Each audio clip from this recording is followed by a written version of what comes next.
Hello, I'm Emmanuel, and today in our 6th series on how to become a better YouTuber and a better vlogger, we're going to talk about how to relate better to your camera. In our last episode, we talked about frequency, listening to your audience, and taking advantage of the YouTube tools that they have available for you. So about relating to your camera. It's not hard to think of your camera just as an object. It is. But you should also think of your camera as your audience. Your audience is on the other side of the camera. They're the ones that's looking and listening to what you have to say. So you have to treat them like a person, not like a camera or an object. This can take some practice, and for many people, including me, it took a while to get used to. I mean, the idea of a camera being a person or an audience isn't really something that you just know automatically. It's something that can take a lot of practice to get used to. So here are 3 tips on how to relate better to your camera. The first tip is to practice. This doesn't mean that every video that you do has to go online. You can also practice with just talking to your camera, not talking to it with it shut off, but recording, talking to your camera, and you can just talk about your day or what you did that day. A second tip is also a tool that I created that I should give out to you guys. When you're first starting out with vlogging, put a small picture of your friend or a familiar person on the side of your camera. So if you have a digital camera like I do, you have the lens and then you have like maybe an empty space with the logo or something on the side. You can put the picture there so that when you're talking, it's as if you're talking to that person. This will make it seem like you're talking to a familiar person and not yourself. However, this is seen as a temporary tool, and then after a while you should find a way on how to get rid of that tool. A third way is to not always feel that you have to have a person with you or a person recording you. Practice recording yourself when you're vlogging. If you're recording by yourself, this will allow you to pretty much have to spark a conversation with the audience yourself and not having to have the help of anything around you. This will be difficult, but even I have found that talking to people in real life has helped from my tips from vlogging. So back to the issue of holding the camera correctly. This is also a very important tip, and this is something that I have to work on myself sometimes. Because they are your audience, you don't want them to be too close or too far from you.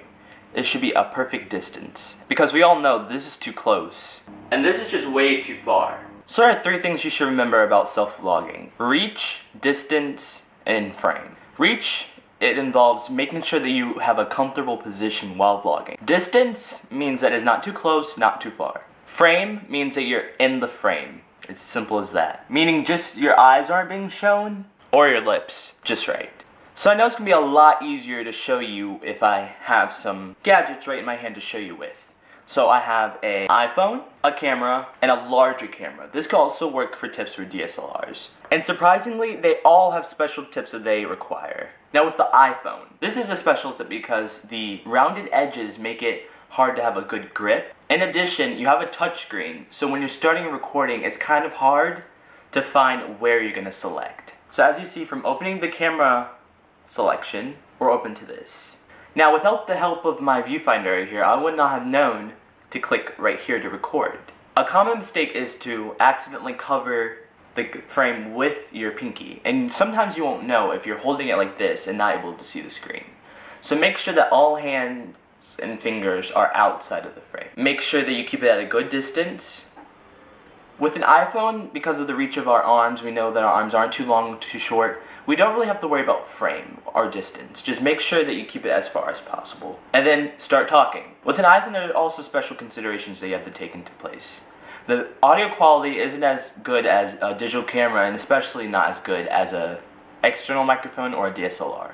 So make sure you speak a lot louder. Our next tip is with a point-and-shoot camera. The advantages are they're compact, they're easy to carry up while vlogging, and that's why they're very popular as vlogging cameras. However, again, same with the iPhone, you don't really know if you're in frame or not. A main difference that they have is that most come with straps, and also they have a better grip for vlogging. So here's a step-by-step guide to vlog with a digital camera. Make sure that you put your wristband on. If your wristband is long, kind of like this camera, then you would have to double it. But try to have some room if you have to take it off for a photo. Then hold it like this. Another difference when comparing with an iPhone is that you usually know if your hand's covering the frame or not. This is because usually, especially when in zoom, you would have some type of a ledge or something to know. So you hold it like this, and then you start talking. Again, make sure that it's at a good distance, and make sure that you speak louder. And our last camera is the big, large camera. This isn't a DSLR, but These larger cameras and the DSLRs pretty much use the same tips. Most come with a neck strap like this. It's best to take advantage of this. You don't always have enough distance when using a neck strap, and sometimes you get into frame, and that doesn't always look too well. So, you can always make it into a wristband. One loop is all that's needed. And then you can vlog like this. Cameras with detachable lenses usually require a little bit more work. This is also a good way of vlogging with a detachable lens. Hold on to the lens to make sure that it's sturdy, that it's not going to be floppy like this, and that it's also in frame. You can also do this if it has a grip like that.